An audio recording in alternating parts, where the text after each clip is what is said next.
आप जिस जीडीपी की बात करते हैं ना, नरेंद्र मोदी जी उस जीडीपी की फुल फॉर्म नहीं बता पाएंगे। जिस जीएसटी की बात करते हैं उस जीएसटी की फुल फॉर्म नहीं बता पाएंगे। आत्मनिर्भर की बात करते हैं, आत्मनिर्भर बोलने के लिए ना अंजना ओम कश्यप की जरूरत पड़ती है, आत्मनिर्भर नहीं बोल पाते ये हैं। और आत्मनिर्भर बनने की बात करते हैं, डोनाल्ड ट्रंप की बात करते हैं, अपने यार की बात करते हैं, उसका नाम इनसे ठीक से लिया नहीं जाता और अपने आप को इस देश का प्रधानमंत्री बनाते हैं। मोदी जी मरने वालों की संख्या दुगनी कर रहे हैं। मोदी जी मत करिए।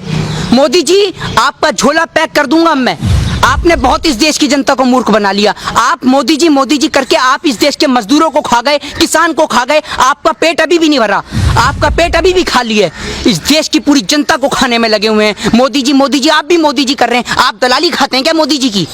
आप भी मोदी जी कर रहे हैं। प्रधानमंत्री हैं, प्रधानमंत्री पद का सम्मान करता हूं मैं, ऐसे प्रधानमंत्री का सम्मान नहीं करता। मनमोहन सिंह जी कम बोलते थे लेकिन झूठ नहीं बोलते थे। ये तो झूठ ही झूठ, झूठ पे झूठ, हद कर दी। अब बात पानी सर से ऊपर जा चुका है। आप लोगों को मरने के लिए सड़क पे छोड़ रहे हैं। आपके पास कोई सुविधा नहीं है, आपके पास पॉलिसी नहीं है। नरेंद्र मोदी जी अगर आप में दम है तो आइए, आप एक दिन मुझसे डिबेट करके दिखाइए। मैं आपको बताऊंगा कि आपको इस देश के बारे में क्या जानकारी है। ये देश वो है जिसके अंदर नालंदा, ताशकंद जैसी यूनिवर्सिटी है। ये देश वो देश है जिन्होंने महारानी लक्ष्मीबाई जैसी वीरांगना को पैदा करा। ये देश में आप जैसे लोगों की जरूरत नहीं है जो इस देश के नागरिकों को मरने के लिए सड़क पे छोड़ दे। वो मजदूर जिसके घर जाने के लिए उस पर किराया नहीं है, खाने को रोटी नहीं है, वो अफसर क्या ढूंढेगा? वो अफसर तो ये ढूंढ रहा है कि कोई खाली पेड़ मिल जाए जिसमें रस्सी भी टंगाई मिल जाए तो मैं अपने परिवार के साथ में मर जाऊं। उस माँ से जाके पूछिए जो सड़क पे मृत हो जाती है। वो एक छोटा बच्चा, छोटी सी उम्र का बच्चा अपनी मृत माँ का दूध पी रहा होता है पेट भरने के लिए। उस माँ से पूछिए जिसके पेट में नवजात शिशु पल्ला होता है और उसको 8 हॉस्पिटल में जाने के बाद भी कहीं जगह नहीं मिलती और वो माँ दर दर की ठोकरें खा के, अस्पतालों की ठोकरें खा कर एम्बुलेंस के अंदर अपना दम तोड़ देती है। क्या ये घटना शर्मसार नहीं है? आपको भले ही शर्म ना आती हो लेकिन मेरे भी घर में माँ है तो मेरा दिल यहाँ से दुखी होता है और मेरे को शर्मिंदगी महसूस होती है कि आज हमारे देश का प्रधानमंत्री ऐसा है जो अपने व्यापारिक मित्रों की मदद कर रहा है। ऐसी स्थिति में भी वो सोच रहा है कि कैसे मैं चुनावी प्रचार करूं, कैसे मैं बिहार को अपने नाम करूं, कैसे मैं बंगाल को अपना नाम करूं। अमित शाह जी, आपको शर्म आनी चाहिए। आपका भी एक बेटा है, एक बार अपने बेटे की ओर देखिए कि आपका इकलौता बेटा अगर बीमार हो जाता है तो आप उसके लिए क्या कुछ नहीं करेंगे। आप इस देश के तमाम बच्चों की तुलना अपने बेटे के साथ करिए, तब आपको पता चलेगा, तब आपको उस माँ का, उस बेटी का, उस बहन का दर्द समझ में आएगा कि एक बच्चे की कीमत क्या होती है। मजदूर से आपने पूछा कि क्या आप सुविधा दे रहे हैं श्रमिक ट्रेन के अंदर? राजधानी में आप भेज नहीं रहे और राजधानी का किराया वसूल कर रहे हैं। आपको शर्म नहीं आ रही?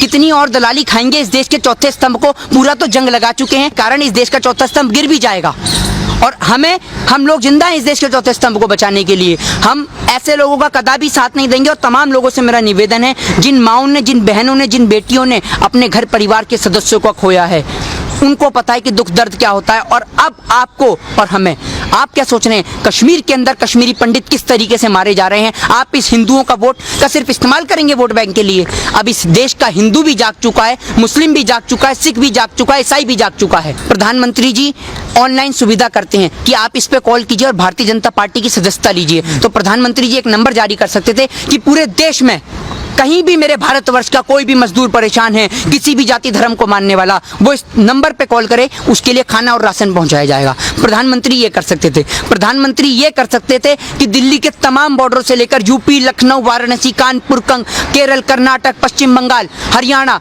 तमाम जगह, क्योंकि प्रधानमंत्री पूरे देश का होता है, तमाम जगहों पर भारतीय जनता पार्टी वालों को और उन निक्करधारी सेवकों को खड़ा कर देते कि कहीं भी मेरे भारतवर्ष का कोई भी मजदूर पैदल जाते हुए दिखे तो उसको सुविधा कराओ आने जाने की, और अगर कोई प्यासा दिखे तो उसे पानी की सुविधा कराओ। देश के प्रधानमंत्री इतना तो कर सकते थे। अरे इस लॉकडाउन के अंदर तो इतना देखने को मिला है कि लोगों को पानी तक नसीब नहीं हुआ, भूखे और प्यासे मर गए। आप मोदी जी इतना तो करा सकते थे कि उनको घर नहीं बेच सकते तो कम से कम उनको उसी जगह पर पानी और खाना तो मुहैया करा देते। मेरे दिल को और मेरे भाइयों मजदूरों को भी बहुत खुशी मिलती। देखिए, रैली का टायर पंचर कर देगी बिहार की जनता, स्वागत के लिए तैयार हैं पुराने जूते और चप्पल, ठीक है, और जिस पे रैली पे रथ यात्रा ये करेंगे उसका पंचर करेगी बिहार की जनता। बिहार के अंदर से शुरुआत होगी भारतीय जनता पार्टी की संपूर्ण भारत से जाने की तैयारी।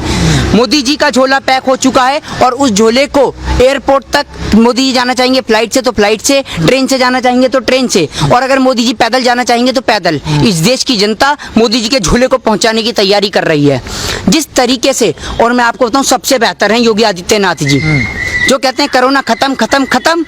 योगी आदित्यनाथ जी के पास ऐसी पॉलिसी है कि अगर कोरोना खत्म नहीं होगा तो झट से खत्म कर देंगे।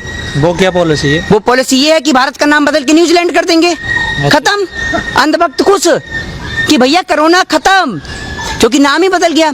मेरा मानना तो ये है कि अमित शाह जी बिना बात चुनावी प्रचार करने में लगे हुए हैं, इतनी एलईडीओं का खर्च कर रहे हैं देश की गरीब जनता का पैसा मारकर। योगी आदित्यनाथ जी को भेज दो, वो तो बिहार का भी नाम बदल देंगे। काम इन्हें कुछ करना नहीं है, जनता को मूर्ख बनाना है, भक्तों से ताली पिटवानी है। भक्तों ताली बजाओ और खुश हो जाओ, क्योंकि भारत कोरोना में 11वें स्थान से 4थे स्थान पे पहुंच चुका है। आप थाली पीटते रहो, अनुपम खेर जी आप भी थाली पीटो, खूब थाली पीटो, क्योंकि ये अनुपम खेर जी तो ऐसे लोग हैं, अनुपम खेर जैसे ऐसे लोग हैं जो कोरोना जैसी महामारी में भी पैसा कमाने की सोचते हैं। इन्होंने मूर्ख बनाने का प्रयास कर रखा है पूरे देश की जनता को। कभी ये थाली पिटवाते हैं, कभी ढोल बजवाते हैं, कभी लाइट जलवाते हैं, कभी दिए जलवाते हैं।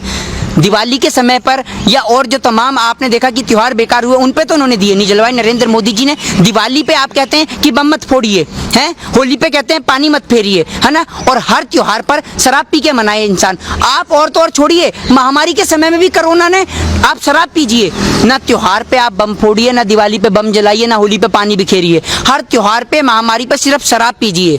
मध्य प्रदेश के अंदर इनके पास बहुमत है नहीं, राज्यसभा में 2 कैंडिडेट इन्होंने खड़े कर दिए। कैसे खड़े कर दिए? क्योंकि वहां इनका इरादा है खरीद और फरोख्त का धंधा चलाने का।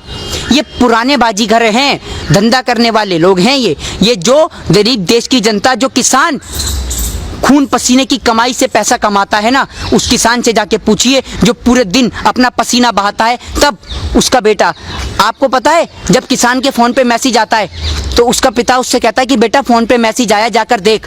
तो उसका बेटा कहता है कि पिताजी ये मैसेज बैंक से नहीं आया कि हमारे लिए पैसा आ गया, ये मैसेज मेरी फीस का आया है। उस किसान से जाके पूछो कि जब वो अपने बेटे की स्कूल की कॉलेज की फीस नहीं दे पाता, जब वो किसान अपने बैंक वालों का कर्ज नहीं चुका पाता, जब वो किसान के खेत पे कब्जा कर लेते हैं बैंक वाला, तो उस किसान के पास सिर्फ एक ही ऑप्शन होता है, इस पेड़ पे टंग जाने का।